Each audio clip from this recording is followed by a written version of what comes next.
મોંઘા ખાતર અને જંતુનાશક દવાઓના ખર્ચ તળે દબાયેલા ખેડૂતો માટે અરવલ્લીના ધનસુરાથી એક પ્રેરણાદાયી કહાની સામે આવી છે। એક ખેડૂતે સાબિત કરી દીધું કે જો ખેતી કુદરતી પદ્ધતિથી કરવામાં આવે તો માત્ર ખર્ચ જ નથી ઘટતો પણ ઉત્પાદન પણ મબલખ મળે છે। આવો જોઈએ રાયનનો માળ ગામના વિજયભાઈ પટેલની આ કહાની। નમસ્કાર, BS9 TV ન્યૂઝમાં આપની સાથે હું ભગવતી વિશાવડિયા। ખેડૂતો હવે ખેતી સાથે બિઝનેસ પણ કરતા થયા છે। ખેત પેદાશનું જાતે જ વેચાણ કરે છે તેમજ ખેત પેદાશનું મૂલ્યવર્ધન પણ કરે છે। ખેડૂતો મગફળીનું તેલ બનાવે છે, મરચાં અને હળદરનો પાવડર બનાવી બજારમાં વેચાણ પણ કરે છે અને બજાર કરતા સારા ભાવ પણ મેળવે છે।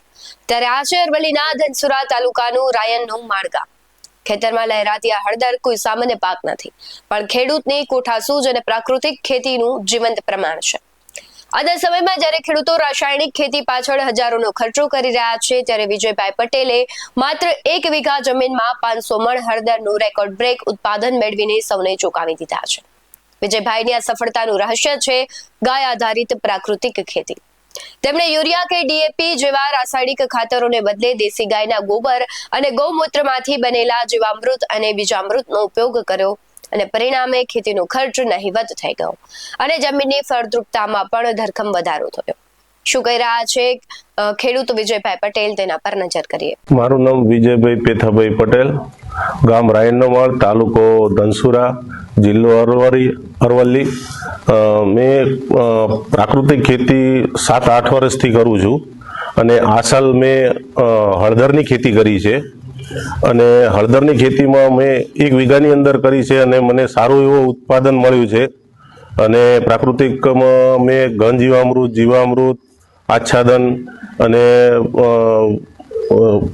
પેસ્ટિસાઇડ માટે મેં જે કે પેસ્ટિસાઇડનો ઉપયોગ નથી કર્યો અને આપણે જે જીવાત નિયંત્રણ માટે મેં 10 પર્ણી અર્ક, 5 પર્ણી અર્ક એ બધો ઉપયોગ કરી અને મારી હળદર સારું એવું ઉત્પાદન મળ્યું છે। 1 વીઘાની અંદર 23 ગુંઠાની અંદર મને 500 મણ હળદર થઈ છે અને મારું વેચાણ અને સરકારની સહાય પણ મળી છે મને હળદર માટે, પ્રાકૃતિક માટે, અને આ સહાયથી મને સારો એવો બેનિફિટ પણ થયું છે અને બધું વેચાણ પણ થઈ જાય છે હળદરનું અને મારા માટે બહુ ગૌરવની વાત છે। અને બીજા ખેડૂતો પણ આ પ્રાકૃતિક ખેતી કરે અને સ્વાસ્થ્ય સારું રહે, કેન્સર, ડાયાબિટીસ જેવી બીમારીઓ થાય છે આ પેસ્ટિસાઇડ અને કેમિકલ વાળી ખેતી કરવાથી, રાસાયણિક ખેતી કરવાથી, તો બધા ખેડૂતો પ્રાકૃતિક ખેતી તરફ વળે અને ગુજરાત સરકાર તરફથી જે અમને પ્રાકૃતિક ખેતી કરવાનો મને મોકો મળ્યો છે અને એ બદલ હું સરકારનો અને બધા સ્ટાફનો અને અમારા આત્માના સાહેબો તરફથી હું ધન્યવાદ માનું છું। ગુજરાત સરકારના પ્રાકૃતિક કૃષિ વિકાસ બોર્ડના માર્ગદર્શન હેઠળ રાજ્યના અનેક ખેડૂતો છે કહેવાય છે કે ખૂબ સારું એવું ઉત્પાદન મેળવી રહ્યા છે અને ઘણા બધા માટે પ્રેરણાદાયી પણ બની રહ્યા છે। વિજયભાઈની આ સિદ્ધિ જોઈને હવે આસપાસના જે ખેડૂતો છે એ પણ રાસાયણિક ખેતી છોડી પ્રાકૃતિક માર્ગ અપનાવવા પ્રેરાઈ રહ્યા છે।